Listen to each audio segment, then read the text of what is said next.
Hello and welcome to episode 243 of the Casual Try Hard podcast. I'm Brian. And I'm James. And we're back to the big cutter of pie. We're doing a red this week. Yeah, this is kind of a makeup week for us. I'm away next week, so we're doubling up. We're recording this right after our set review episode for Wilds. So we needed something to fill in for next week, and this was an episode that was already ready to go. So that's what you're getting. So if you want to get at us on social media, Facebook, Discord, X, email, about maybe things you're excited about with Wilds, another idea for a show topic we can kind of go back to that is evergreen as we're starting to run out of colors. We still got pairs, and then we got wedges, then we got shards. Oh, really? Oh, geez. Yeah. Okay. Okay. So those will be more condensed, I think, because like a pair of colors, I think, has a little bit stronger identity than like a single color does. Yeah. Less like when we start doing pairs and stuff, we'll be talking about the overlaps and not as much their weaknesses. Yeah. So anyway, I thought we just had like green and then perhaps mud left over, but but we got to think of ways to go. Yep. But if you have things you want to hear us talk about, let us know. Yeah. Say hey, come into the Discord. Let us know about Lego investing. You know.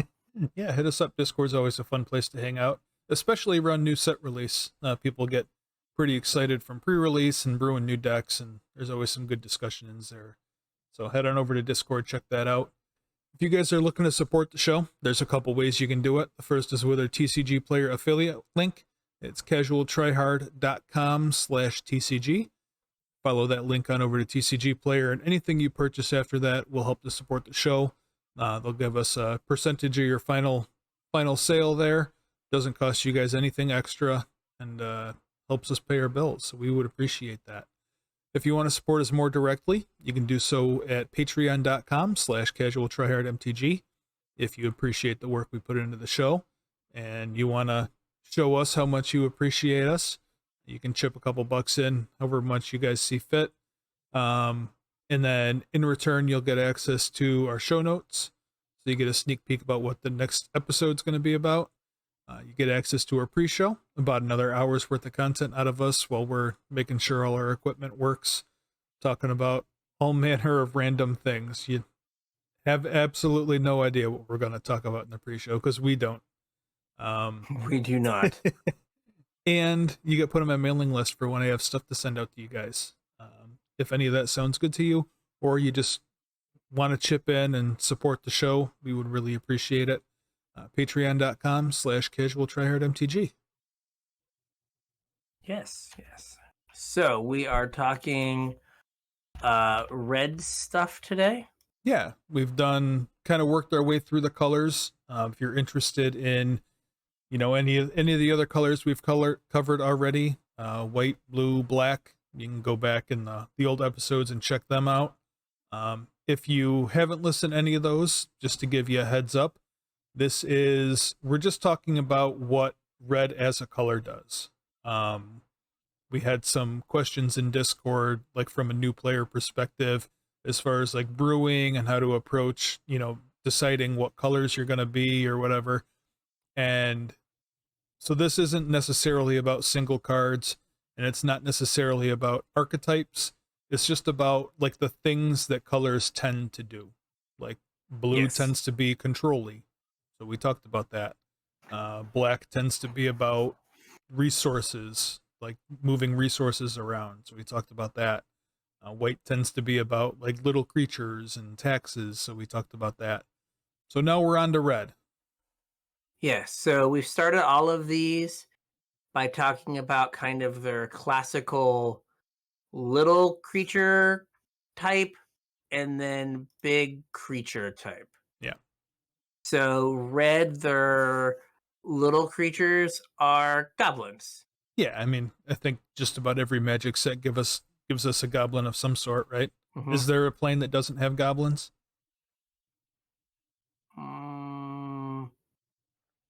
I feel like Did Kaladesh have a goblin? Oh no, it didn't, because it had gremlins. Gremlins. Yep. I think every so often they like throw like a curveball and like this is a goblin free zone Yeah. or whatever. But for the most part, you get goblins. Yep. And like goblins have matured Yeah. over their time in Magic. Because goblins used to just be like the bumbling idiot comic relief. Mm-hmm. Like their cards were like randomly do a thing. Maybe I'll die. Maybe you'll die. We'll find out. Nobody knows. Or like here's this like effect that like is costed poorly and might go wrong, or is like costed poorly and doesn't do that much because they're goblins. They don't know what they're doing. Right. Now goblins are like muxus. They've really like been hitting the books, Yeah. hitting the gym. They're like really like, no, I'm good now. Yeah, Rebel Kiki Master. Jiki. Yeah, Rebel Master. Like they got their crap together Yeah. over the course of like 25 years. Yep. Or oh shoot, I can't remember his name now. What was the one from Dominaria that like dominated the format? Dominaria. Oh, Goblin Chain Whirler? Chain Whirler, yeah, that's the one. Yeah, he was a mean Yeah. dude. He wasn't playing around. Get No, that he chain was not. swinging and taking out elves left and right. Ah! Yeah, so but like goblins used to be like the funny, like goofy creature type, and like they're now like a like viable, reasonable like tribe. Yeah. Because they've always have been, but now there's different ways to build the goblin deck. Mhm. But goblin is like your like little creature in red. What is our big creature? The dragon. Going all the way back to Alpha, we had Siobhan Dragon, the 5/5 for 6 flying and had Mhm. fire breathing. Mm-hmm. Yeah, it seems just about not every set, but most sets we get some giant flying dragon. More often. I mean, if you look recently, the number of 4 mana Yeah. flying mythic dragons, like we got one like every set or every other set. They were just like, would you like another 4 mana mythic dragon that has a paragraph of text that is not standard playable? And we were like, yes, we would. Yeah. And they're like, excellent, thank you. Now I'm curious, how many in red that are mythic in standard that are mythic? How many mythic red dragons are there? All right. So I don't know. I've lost track of how many sets there are currently in standard. There are 9 now, counting WoW. But Sounds we about right. have what is it? Atsushi, Mhm.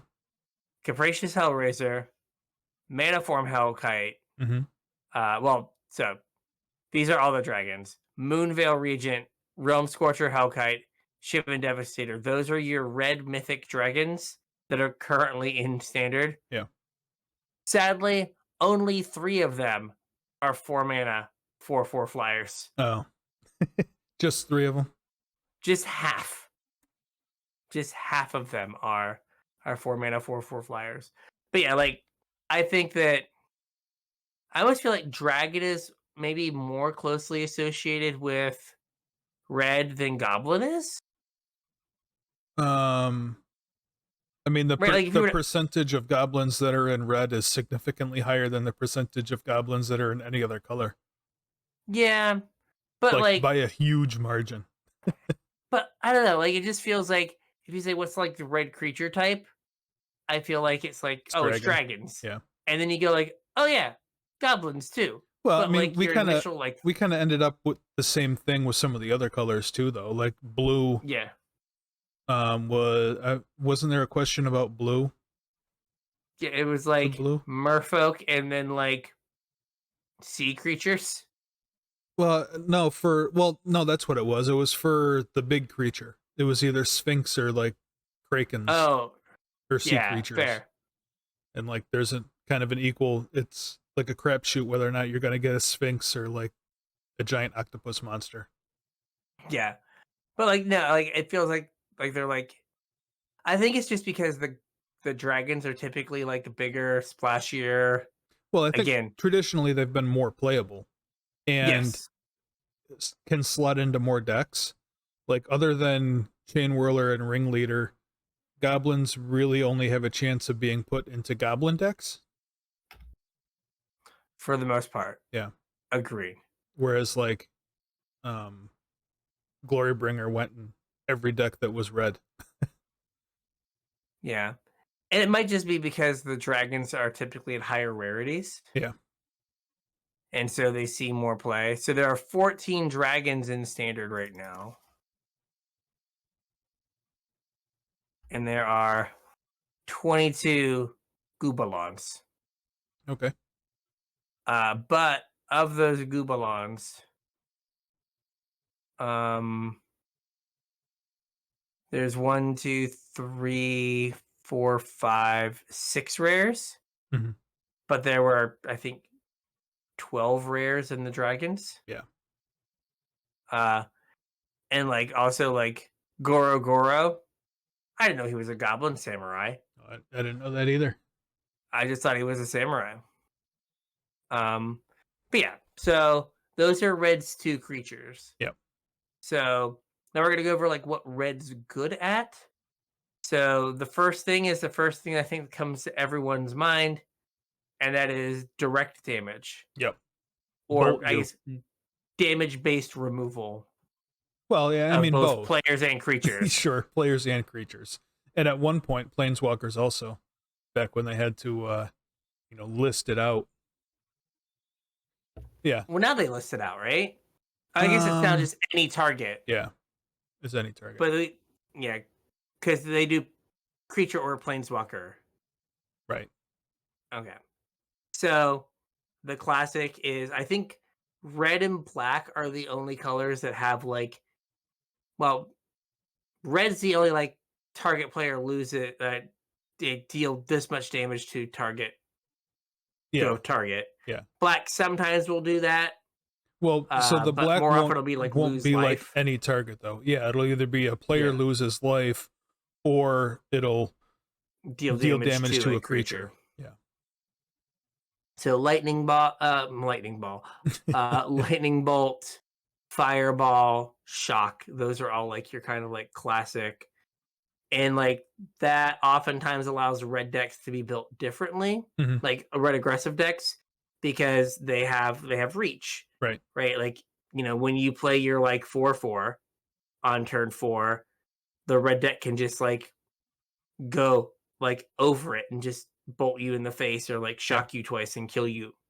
Yeah. Where Decide that other it's decks time don't have to that. not swing with their 1/1s anymore. Leave them back to hopefully buy you a turn or two, throw them under the bus, and then start slinging lightning bolts at your face. Yeah, and that's something that you don't get from the other other colors. Yeah. Next up, we have it's really good at blowing up artifacts and blowing up lands. Yes, a lot of times together too. I don't really remember so much recently, but there was quite a long period of time where there was always like a demolish, a 4-mana destroy an artifact or a land. That was Or if you get way far back, pillage. sure. Yep, 3 mana. 3 mana. So they have like we always get like a shatter, Mhm. or I guess like a better shatter now, which is usually like maybe 1 mana. Yeah.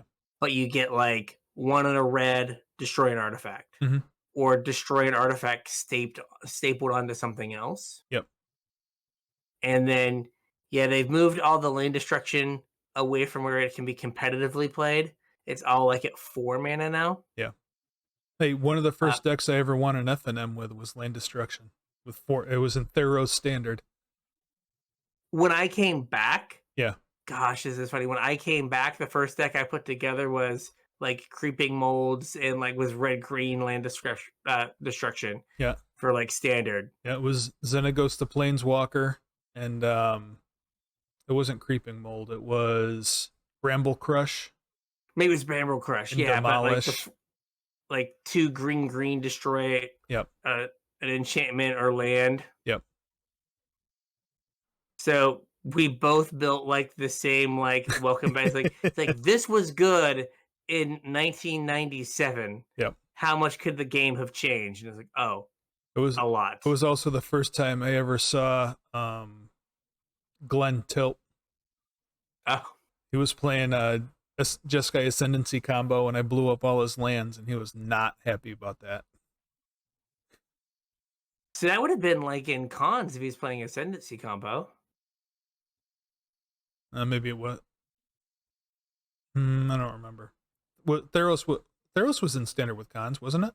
It was. Yeah. It was. Yeah. But yeah, no, I built the same like deck. That's funny. Yep. Yeah, so and then like land destruction and like that is something that like you get that like common 4 mana blow up a land. Yep. That like I'm never quite sure who that card is for in 2022 I think slash it's supposed to be 2023. for limited, but they're always awful unlimited. Yeah, like every so often your opponent gets mana screwed, then you like put the nail in the coffin, but like then you run the risk of drawing the card when they have like 12 lands in play and it doesn't do anything. Right. Just like, I guess I can discard this to Tormenting Voice if I draw it. Yep. Please, I need a Tormenting Voice. But then I have to show my opponent that I had Demolish in my deck. Like, I don't know if I want to do that. Maybe it's just better to concede. Yeah. Thought sees you. I'm going to concede to conceal this information. Let's go to the next game. But yeah, that is like the red hallmark is like red is kind of the color that has had land destruction left is something that we like typically see in it. Mm-hmm. Right? Like we way back when black got to destroy lands, but doesn't really do that anymore. So did green. Yeah, every so often green will blow up a land, but that hasn't happened in a long time. Yep. It's just red. Yep. Red's all we got left. I mean, even recently we had was it Cleansing Wildfire? Mm-hmm. Wasn't that long ago. And I was gonna say, like, I don't know if you have it on here. I'm looking real quick. Red also is the like, I'm not gonna destroy your lands, but I will make them useless. Oh, like with Right. Blood Moon, Alpine Moon. Exactly. Yeah. Right. Like it is the color that gets to like mess with lands kind of the most consistently. Mm-hmm. So, all right, and then what is the next thing that we think about when we think red? Attacking with very aggressively costed creatures. One of the first shared deck lists, competitive deck lists, whatever you want to call it, way back in Magic's early days, like around the time of the first Pro Tour. And we talked about this in one of the old shows. If you want to go back and listen to our Learn to Play series, we kind of covered some early Magic strategy, and we talked about the Sly deck, which was kind of what introduced the concept of mana curve and building a deck that's designed to make use of all of your mana every turn. It was red because red is a color that gets aggressively costed creatures. We have things like Goblin Guide, which was a staple of Modern for years. Monastery Swift Spear. We got the Monkey now that is like the best creature ever printed. And then Ball Lightning. Yeah, way back in Dark. Yeah, Ball Lightning way back doesn't do anything but attack.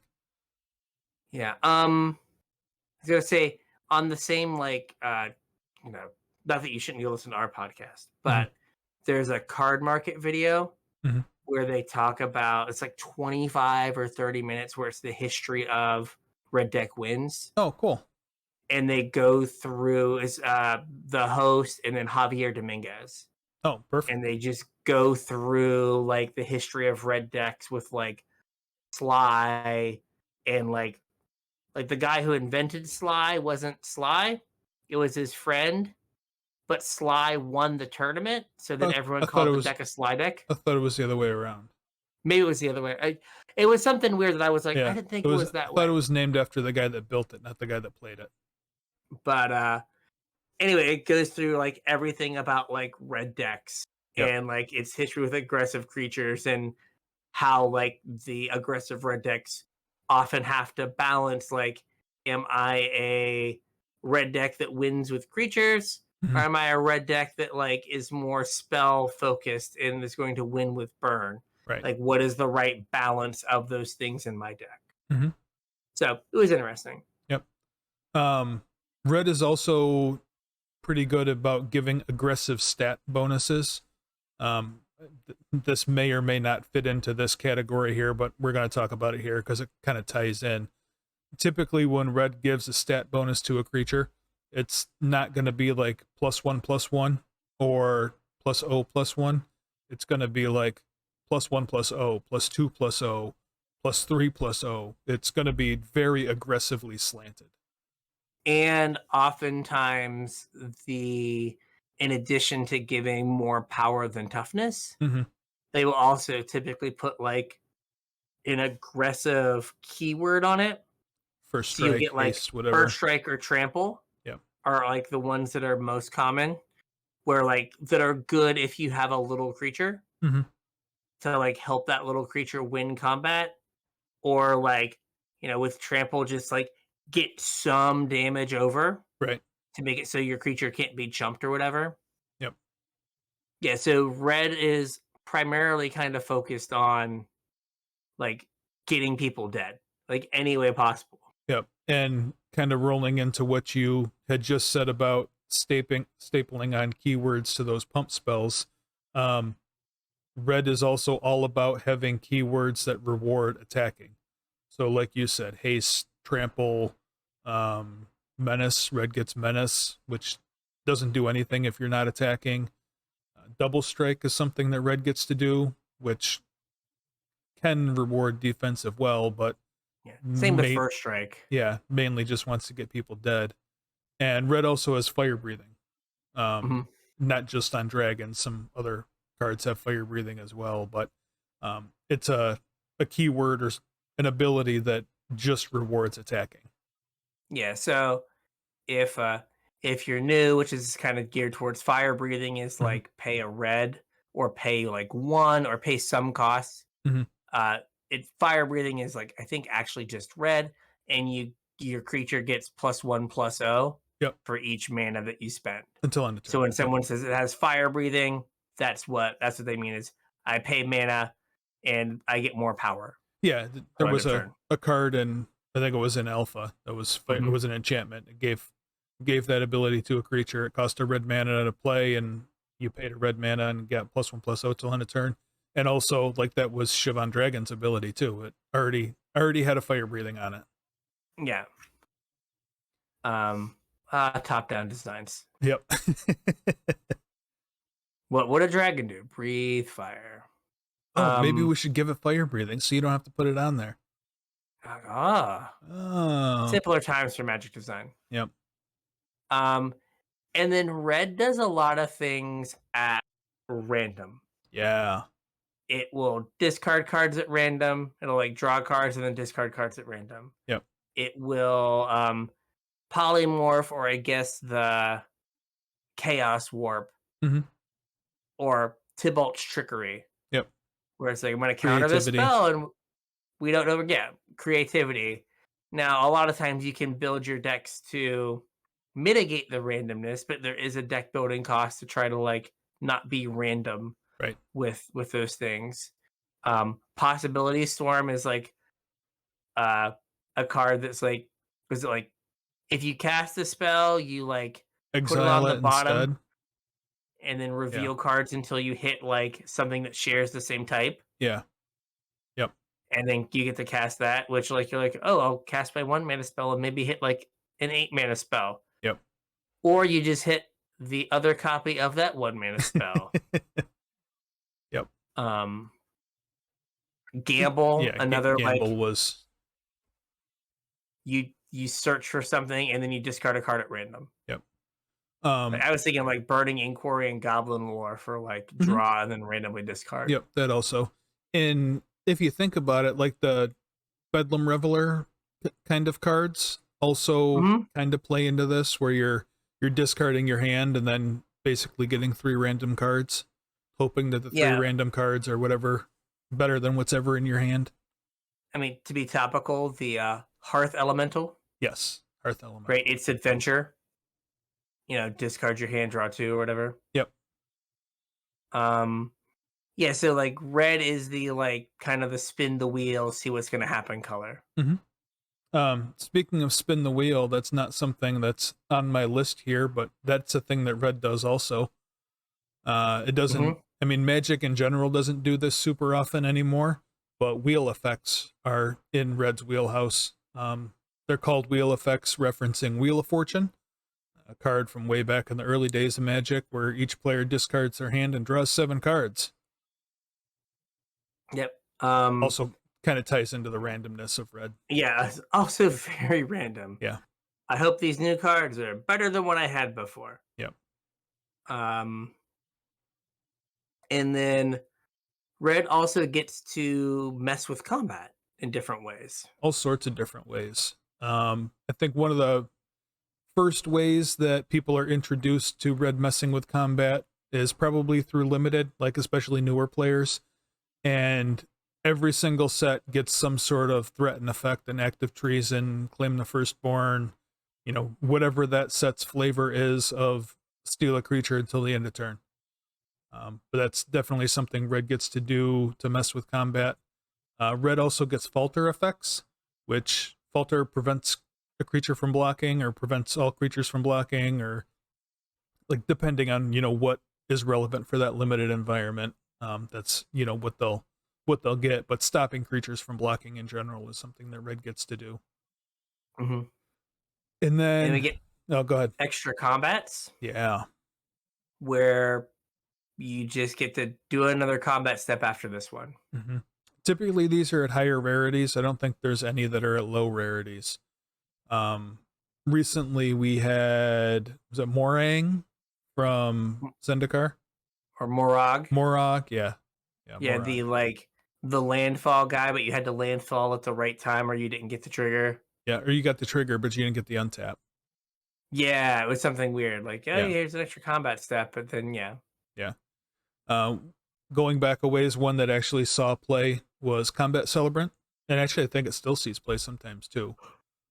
Exert to give you an extra combat. If you're an EDH player, Nagila gives extra combats, I think, right? Mm-hmm. And then you have all of the spells. Yeah. Savage Beating. Yep. Like Relentless, is it Relentless Assault? Relentless Assault, yeah. Yeah, there's a bunch of them at like all kinds of different mana values, kind of like starting from like 4 to 7. Yeah. That are just like, yeah, we mispriced this one at 4. Let's try 7. But that are just like, yeah, just go attack again. Yep. So there's one other thing that kind of plays into extra combats that isn't on my list here, but red also occasionally will get time walks where you lose the game at the end of the turn. Mm-hmm. So make sure that last turn counts, but that's something that red gets to do. Take an extra turn, and then if you don't win, you lose. Yeah, it's kind of like, we're gonna talk about like kind of the impulsivity of red. Yeah. They're just like the YOLO. That's okay, right. we're gonna see if this works out. Yep. Final Fortune was one. We had one kind of recently, right? What was the Chance for Glory was the Boros one? Yeah, I thought we had a red one though. I think so. It was like a 3-mana Amonkhet, maybe. Because Chance for Glory was in guilds, right? Yeah, there was one with the guy falling into the pit. But I don't. We're looking at. Well, we had Alchemist Gambit. Oh, yeah. And in Innistrad. Yep. And then, I know there was one in Amonkhet. It must be different. It must be a different wording than what I searched for. Type lose the game. Okay, we will type lose the game. Yep. Riveting content here as we're feverishly type. Yeah. Lose the game. In red. Yep. And search. Glorious End. Glorious End. That's it. Guy getting knocked into the pit. Yep. 2 in a row. This was end the turn. Yeah, end the turn. Yeah. So, is my mic still working? One of your It is mics not. is working. Okay, 1 second. Yep. We're gonna have to pause. Uh, my USB decided that it was no longer going to recognize my mic. Great. All right. There Is you this go. gonna work? It's working. There we go. That's better. Yep. All right. So All right. let's put 36 a little. minutes. I'll have to clip it out. Sorry. No problem. No problem at all. Yeah. So yeah, red gets all these like end the turn, take an extra turn spells. They're all really cheap Mm-hmm. because you can't cast them on turn 2 or turn 3. Or I'm not recording. I'm not recording. All right, 1 sec. Let's see here. Save project. Let's see here. I apologize for technology. Let me do this. Okay, I am not. That's it. Okay. You're not recording? There we go. I think that's it now.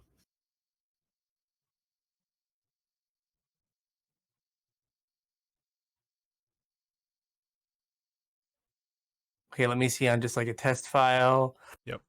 Okay, we're good. We're good. We're good. Let me open the real thing.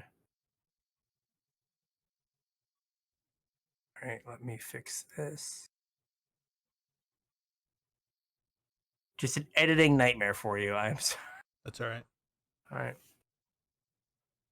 Yeah, so red gets a lot of these at like high rarity and low mana cost because you really can't cast them on like turn 2 or turn 3 and hope to win the game before your next end step. Not unless you got some kind of crazy plan.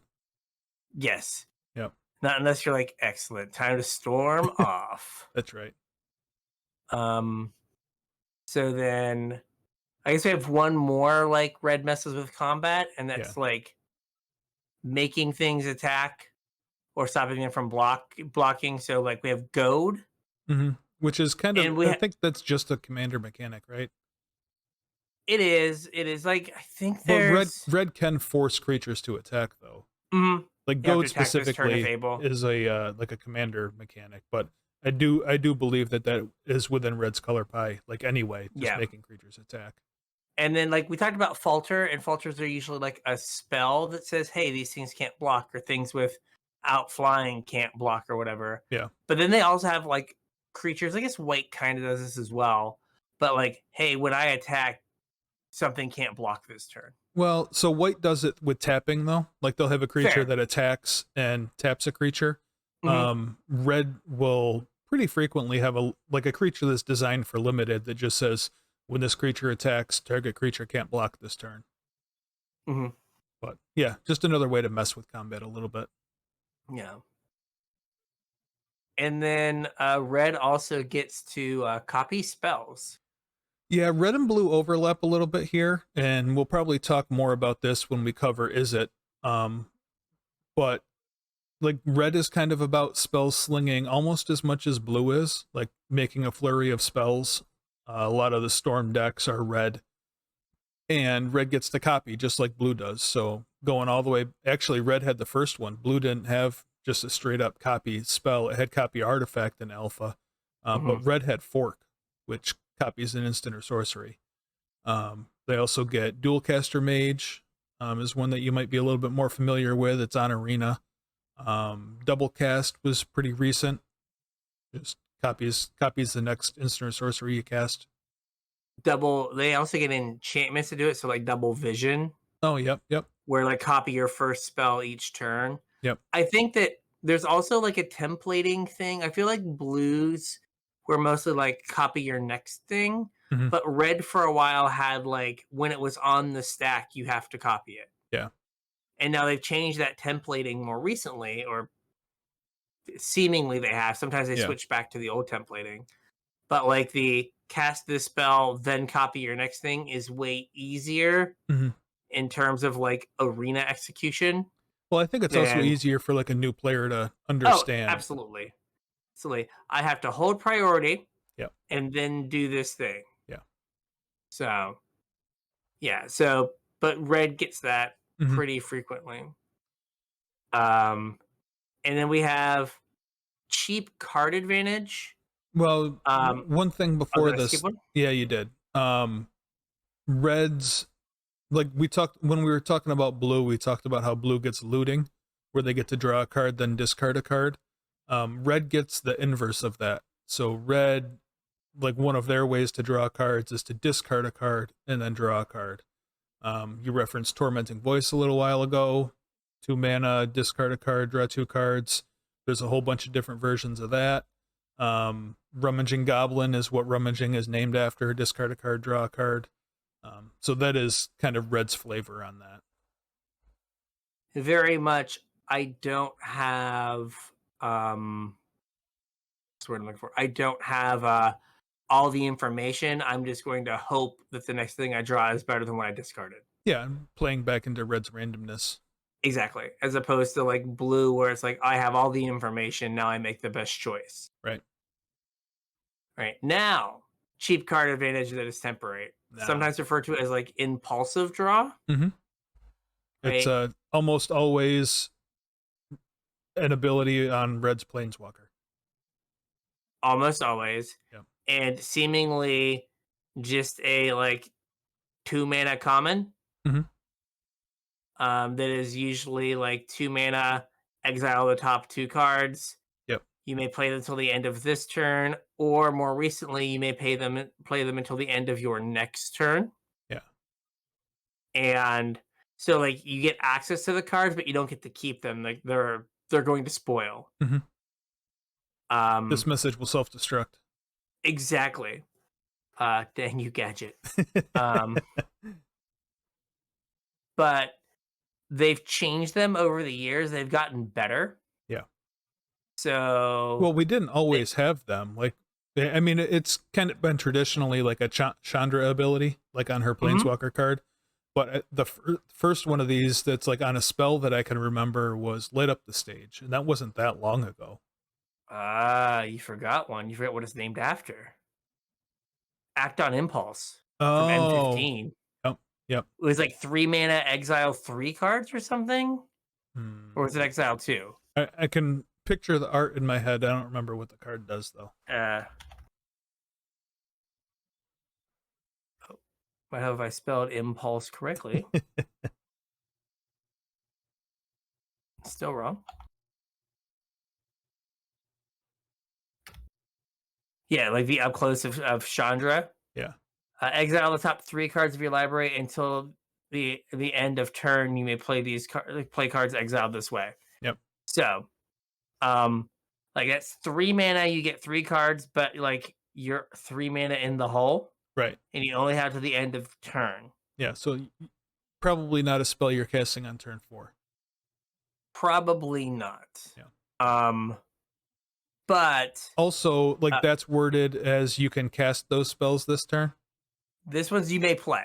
Oh, okay. Because that's a difference too. Like some of these you have to cast them, which means that you can't play lands, and some of them say play, which means you can play lands. I feel like more recently we have moved to giving you till the next turn. Yeah. And letting you play land. So it's like the way that red gets to like hit its land drops. Power create. It's subtle. I mean, when we were talking about questing druid, right? We were like, is this how these are worded now? And it's like, well, no, but it's an instant, so it kind of does the same thing. Yeah. So it's a little awkward. Yep. But yeah. So red gets like again cards that spoil. Mm-hmm. Is there anything else we're missing from red that you can think of? I mean, it's not it kind of goes back to direct damage, but I feel like red is also home to like the X spell. Okay, yeah. Right, there's always or seemingly there's like usually 1 or 2 like a year of like X and red deal X damage to something. Yeah. Or yeah, I think red in general gets a lot more spells with X in the casting cost. Yeah, just like you can dump everything in. What could possibly go wrong? Like, because they like way back in the day, they had Fireball and Earthquake Right. and like Rolling Thunder Yep. and Temp. Like you have all of these like deal X damage spells that are like kind of very very red. And like I know other colors are getting it green. Uh, but like as we talked about, like haste used to be like exclusively a red thing. Yeah. Like nothing else got haste. And now it's just like, eh, this black card needs haste. Eh, this green card We want needs to make sure haste. people attack with this creature. Let's give it haste. Yeah, I'm waiting for like Sarah Angel with haste, like just 3 white, white, 4/4 vigilance haste. Why? But like haste, like that again, that like very much red is very much short term, like short term gain, long term Yeah. disadvantage. So like red often plays tempo negative, Hmm. and we've talked about like what is red card advantage? All the cards your opponent didn't cast when they were dead. Right. And so like red just plays very differently than a lot of the other colors. Yeah. I did think of two more things that red kind of does, Okay. not super frequently, but not infrequently either. The first is spell redirection. Oh Like yeah, yeah. occasionally we'll get, a red card that like changes the target of a spell. Bolt bend. Yep. Uh, Or what is the deflecting deflecting swat. swat? Yeah. That's the commander one, yeah. Yep. And red also gets to fling things. Oh yeah, yeah, I think yeah, red yeah, is the yeah. only color that gets to fling things. Like I can't think of a. There's definitely not a white or a blue. I don't think there's a green. There might be a black. I think there is a black.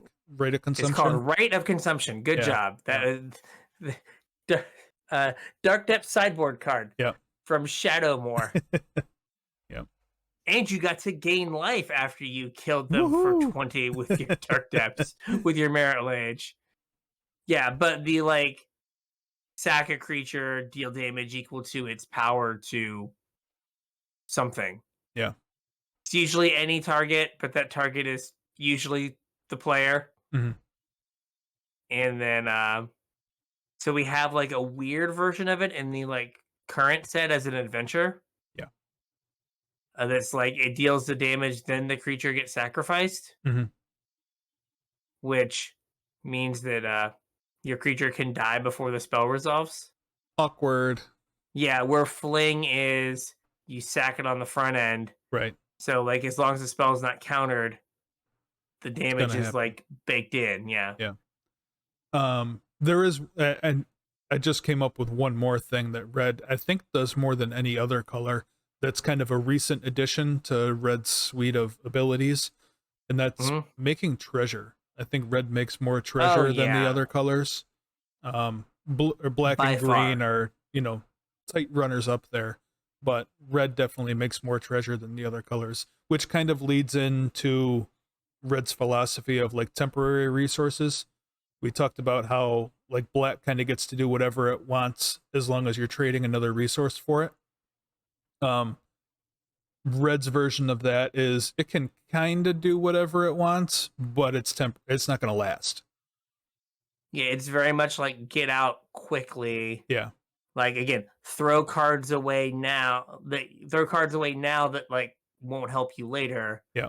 and do the thing. So like, hey, like I'm gonna make a treasure. I'm gonna spend a card to make a treasure, like strike it rich. Yeah. And it really didn't do anything other than like get you like one turn ahead. Yeah. So like And you wasted a card to get one turn ahead.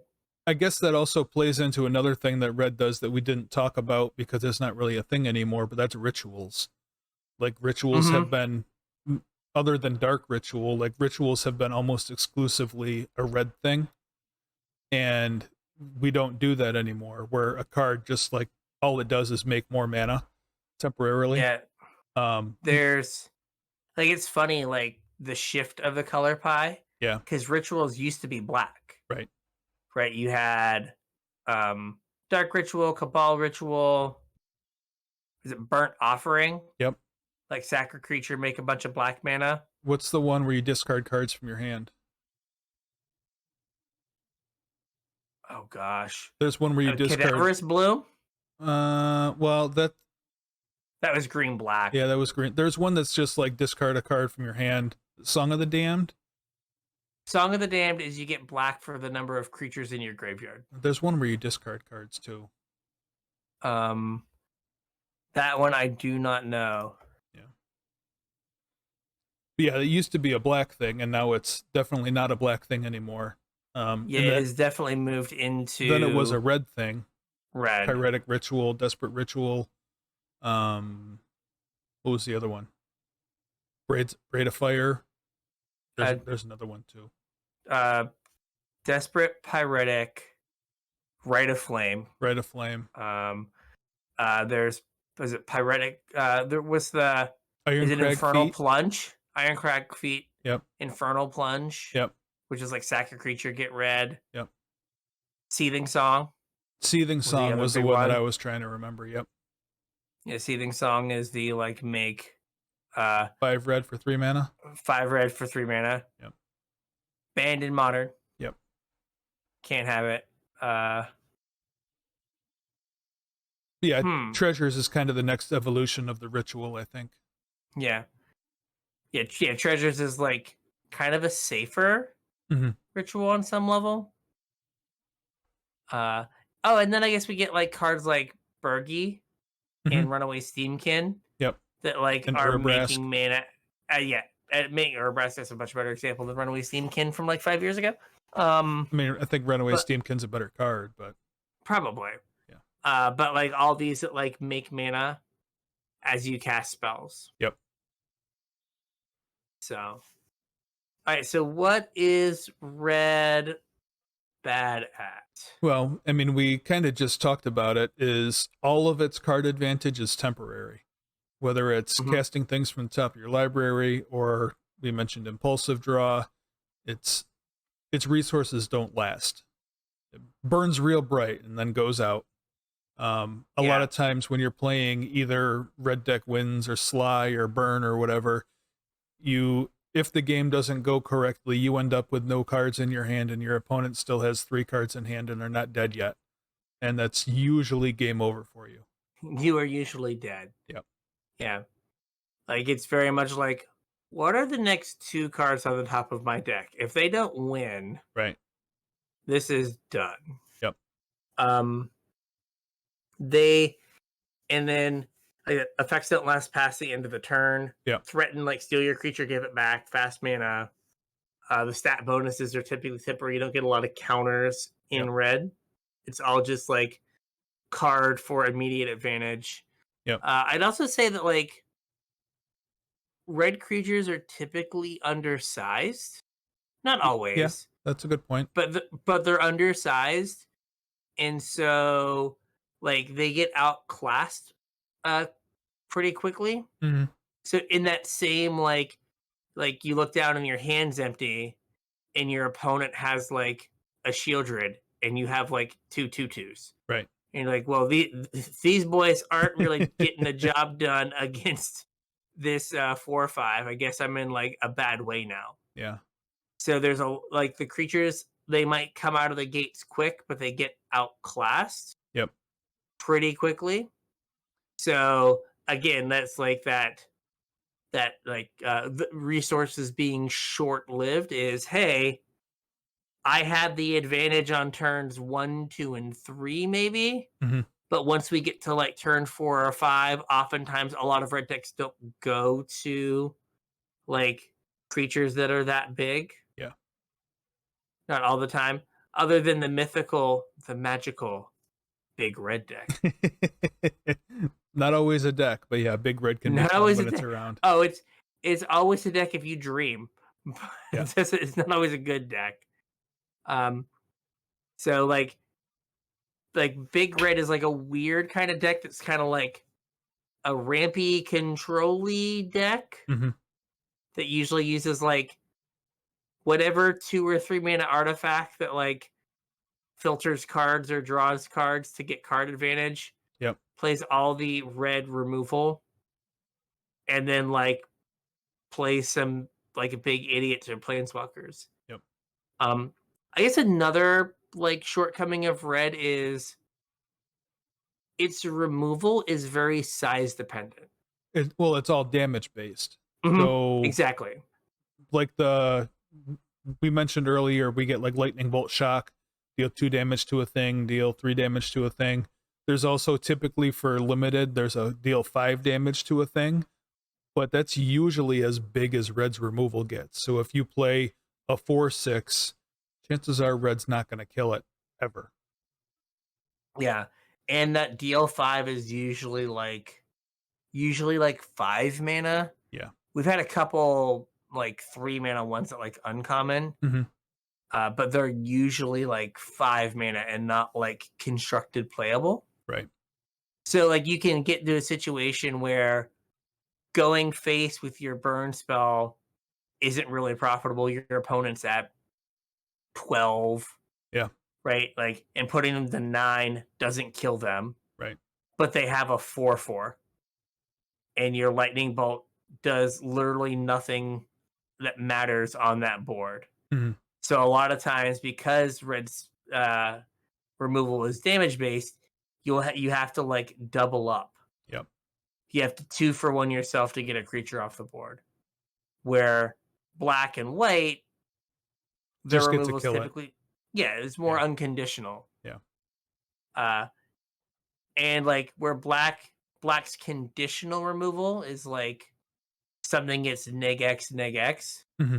Like you can make that work for you in combat, right? You're like, I'm gonna attack my 4/4 into their 5/5, and then I'll give their 5/5 neg 3 neg 3. And then your So 4/4 lives.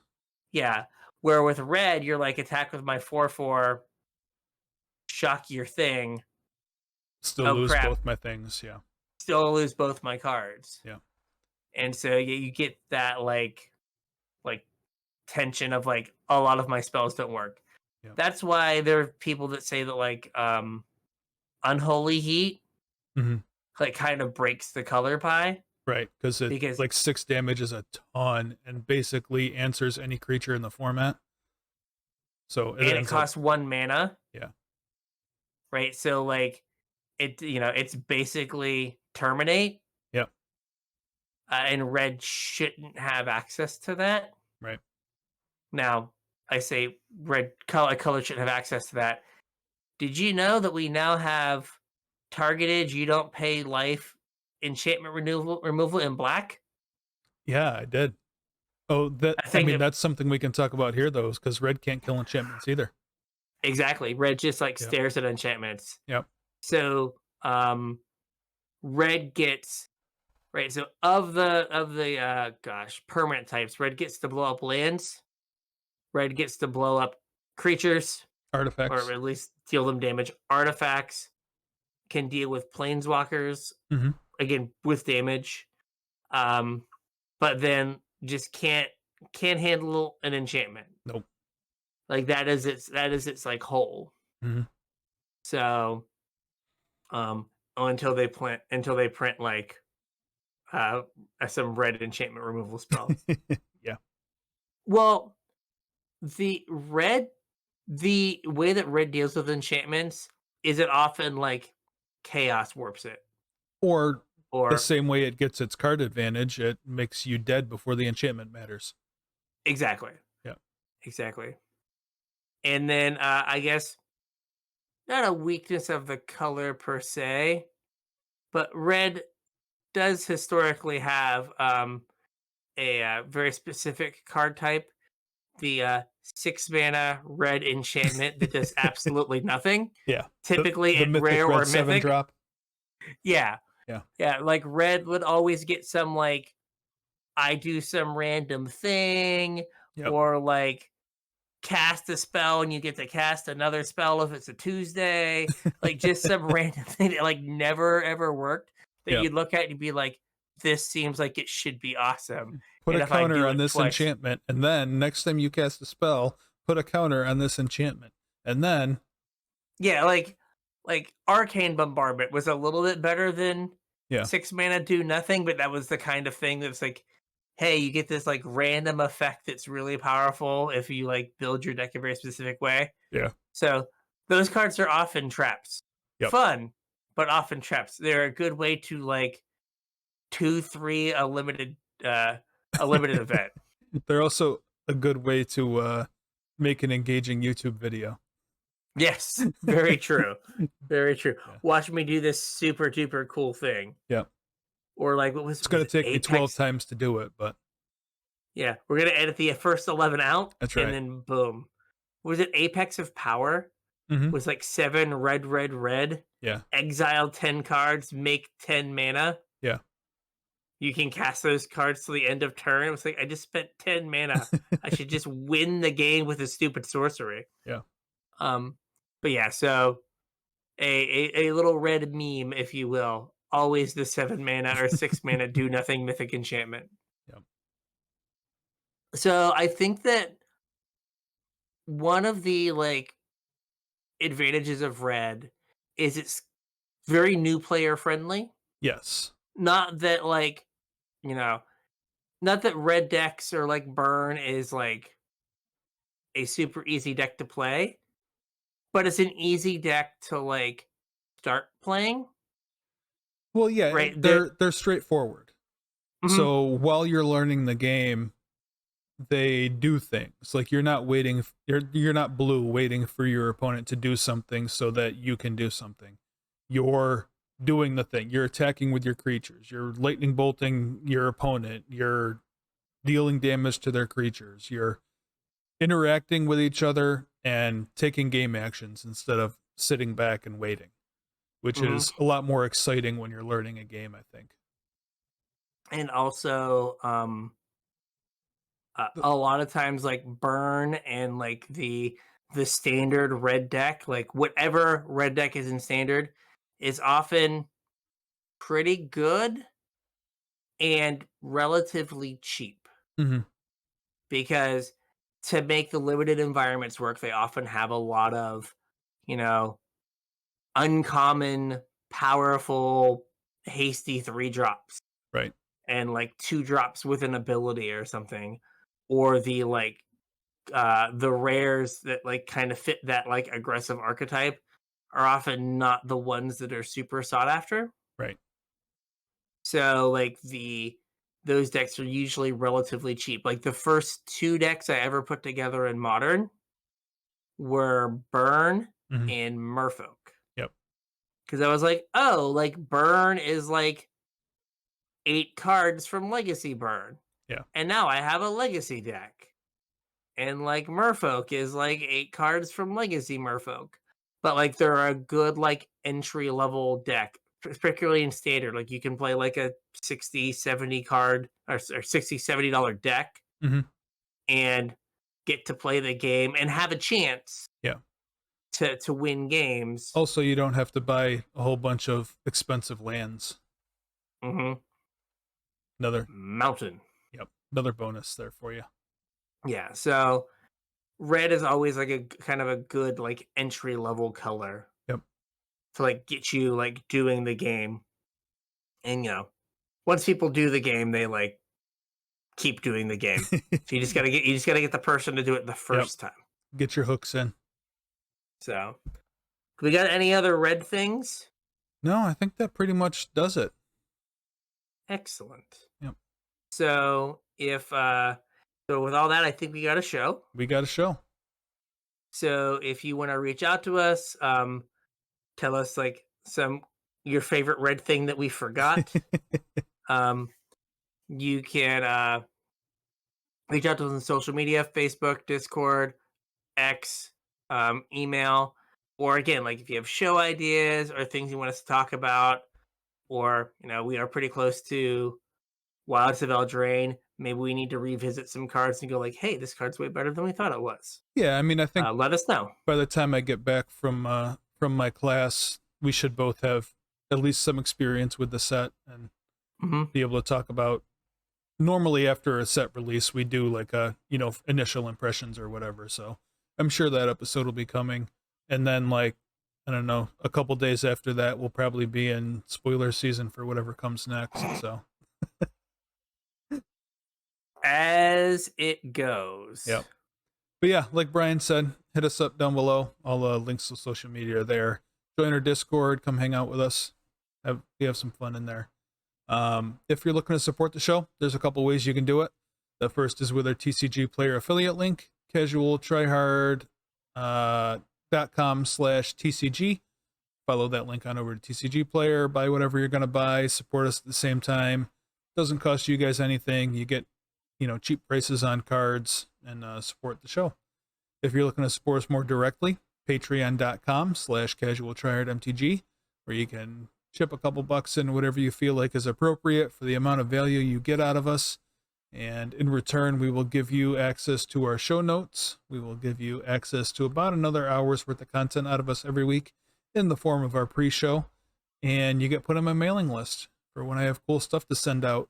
Probably the end of this month it'll come out. So if you want in before that goes out, head on over to patreon.com/CasualTryHardMTG. Sign up, send me your address, and I'll send you some swag. Yeah, and his stuff is always very cool. Yeah, it's pretty cool. All right. So with that, we'll catch you on the internets. We'll catch you on the internets.